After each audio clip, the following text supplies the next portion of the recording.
Si Representative Ortega na kung saan willing daw sila basta't umaten si VP Sara Duterte at mag-take oath, mag-under oath sa kanilang hearing sa Tuwadcom. Ha? Ngayon, tatanungin natin itong mga magagaling na young guys na to tsaka itong mga Tuwadcom. Nag-under oath si Madam Inday Sara. Umaten siya sa inyong mga hearing at hindi nyo man lang siya tinanong, ha? Hindi nyo siya tinanong Doon sa uling natin niya, nag-under oath siya para patunayan na hindi niya iiwanan ng kanyang mga tauhan. Ha? Ganyan ang leader, di ba?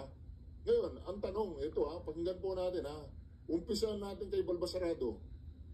Ambush interview namin kanina at sinabi niya tukod na sina-challenge siya kayong mga young guns at mga re-electionists na mag-drug test kasi siya dito sabi niya magdadalawang test daw siya, drug test and psychological test. Your reaction lang po dito sa challenge ni Vice President Sara Duterte?